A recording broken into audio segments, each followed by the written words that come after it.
Alhamdulillah, wassalatu wassalamu ala sayyidina Rasulillah Muhammad ibn Abdullah wa ala alihi wa ashabihi wa man tabi'ahu bihudah, amma ba'd.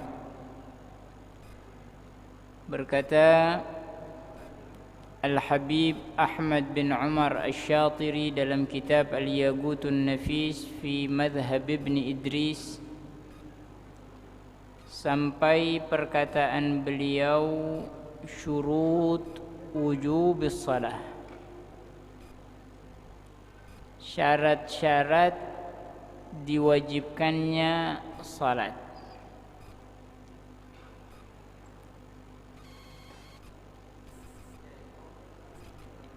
Di sini dikatakan syarat-syarat diwajibkannya salat ada 6.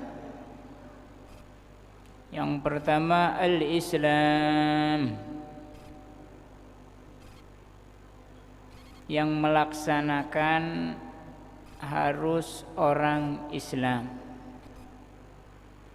Karena Allah Subhanahu wa taala berfirman, "Innad dina 'indallahil Islam." Sesungguhnya agama yang dianggap oleh Allah hanya Islam. Di ayat lain Allah berfirman, "Wa may yabtaghi ghairal islami dinan falan yuqbala min."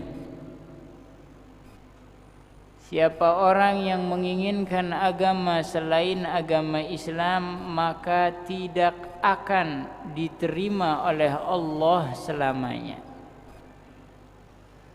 Allah juga berfirman, "Al-yawma akmaltu lakum dinakum wa atmamtu 'alaikum ni'mati wa raditu lakumul Islam dina."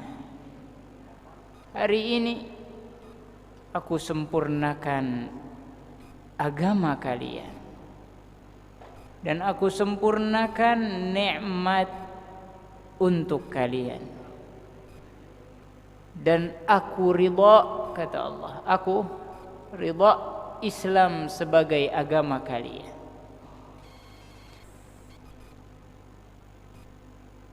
Orang yang berakal, orang yang punya hati nurani, pasti pengen dapat ridha Allah. Allah ngasih kita agama Islam, jaga agama kita. Nah, Islam ini adalah syarat setiap ibadah. Syarat mutlak setiap ibadah.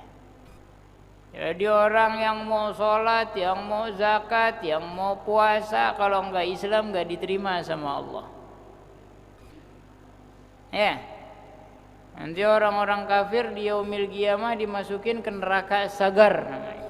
Tempatnya orang kafir. Itu di Al-Quran ditanya, "Masalakakum fis sagar?"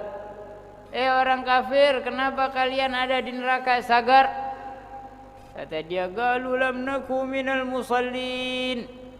Karena saya enggak pernah salat.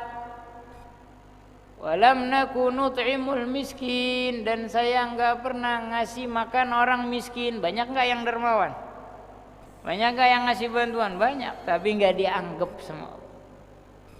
Wa kunna nakhudu ma'al khaidin. Dan dulu kami cuma main-main dengan orang-orang yang main. Kesono kagak, kesini kagak. Hatta atana al-yaqin, sampai datangnya kematian kepada kami. Jadi orang kafir selain diazab karena kekafirannya, diazab juga oleh Allah karena meninggalkan kewajiban Allah. Paham? Yang kedua al-bulugh. Baligh. Baligh ini syarat wajib. Syarat wajib. Makanya di sini dikatakan syarat wajibnya salat. Bukan syarat-syarat salat atau syarat sahnya salat, tapi syarat wajibnya. Yang Yang wajib salat siapa? Yang sudah baligh. Kalau yang belum baligh belum wajib, tapi umur 7 tahun perintahin, 10 tahun gebuk, sabet ya, kalau kata orang Betawi dulu sabet. Nggak boleh, nggak apa-apa ya, tapi nyabetnya juga kira-kira ya, jangan diberi itu anak, jangan ya, ambil lidi ya, kayak orang dulu lidi di kepang tuh ya, cetot ya, biar kapok. Paham? Sehingga begitu dia baligh dia sudah terbiasa untuk sholat. Tanda-tanda baligh udah disebutin waktu itu ya di awal ta'lim. Wal aql, berakal. Kalau orang gila nggak wajib ya, orang gila nggak wajib. Rufi'al galam an ummati an-nisyanu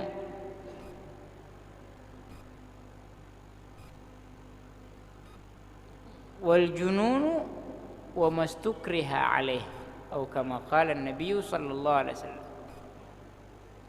Enggak dicatat umatku, kata Nabi. Ya, malaikat enggak nyatet umatku yang lupa.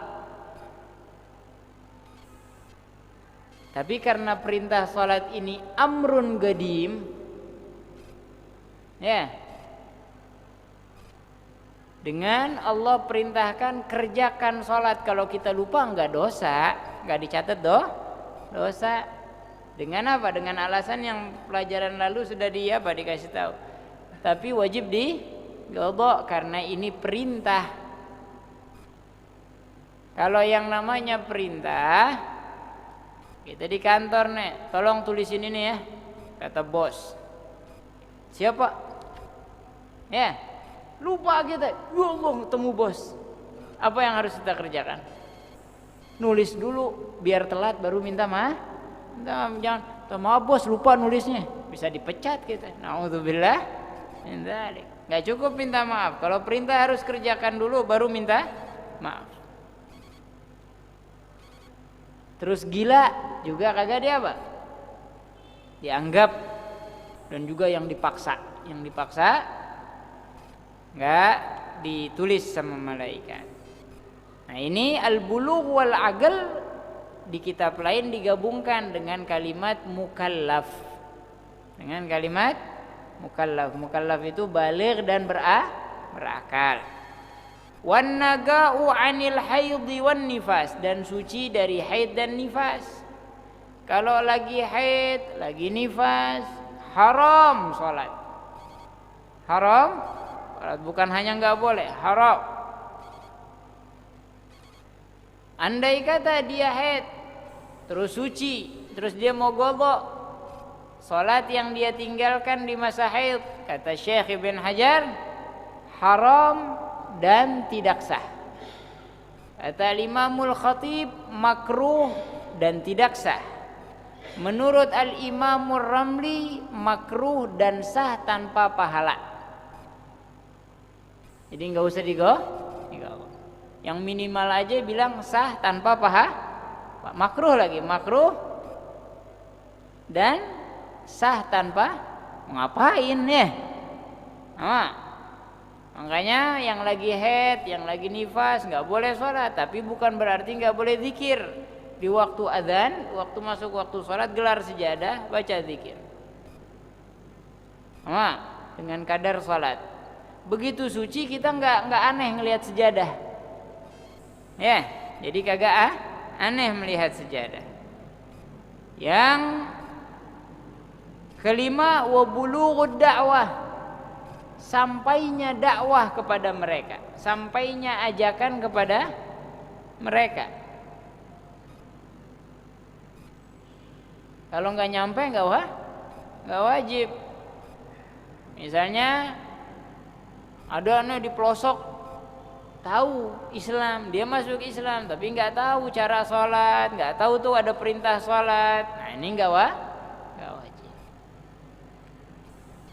wa salamatul hawas, dan panca inderanya sempurna. Tapi di sini enggak semua panca indera, ya. Yang dimaksud di sini yang inti, yaitu mata dan telinga. Makanya Allah sering ngulangin Sami'un Basir, Sami'un Basir, ya. Karena ini panca indera yang terpenting. Andai kata ada anak yang dilahirkan dari sejak lahir dia udah buta sama budak, buta dan tuli, maka pastikan dia nggak bakal bisa ngomong, ya kan? Apalagi berhitung, apalagi baca, ya. Dari lahir udah buta sama budak, nggak tahu apa yang diomongin oleh orang-orang, apa yang dia pelajari dari pandangannya nggak bisa. Tapi kalau cuma salah satunya bisa diajari. Budak melek bisa diajarin, ya kan? Ada orang budak tapi bisa apa? Bisa baca, bisa ngomong, ya, karena diajari. Tapi jarang ya yang budak bisa ngomong. Budak dari lahir, bukan budak udah gede, nah, dan bukan budak batin kayak orang sebagian orang, ya. Dengar tapi hatinya budak. Nah, makanya Allah mengatakan lahum qulubun la yafqahuna biha, punya hati tapi enggak paham-paham. Walahum adhanun la yasma'una biha, punya kuping tapi enggak dengar. Walahum ayunun la yubsiruna biha, punya mata tapi enggak lihat. Allah menyimpulkan ulaika kal an'am, mereka itu bagaikan binatang ternak, balhum adall, bahkan lebih sesat. Kenapa? Kalau binatang ternak masih nurut, ya. Binatang ternak dipanggil kasih apa? Kasih beras datang, ya. Kalau dia udah kagak bisa. Paham? Ulaika kal an'ami balhum adall. Semoga Allah membukakan pintu hati kita, membukakan telinga kita untuk mendengar firman Allah, memelekkan mata kita untuk melihat kebesaran Allah Subhanahu wa ta'ala. Paham? Ini syarat wajibnya.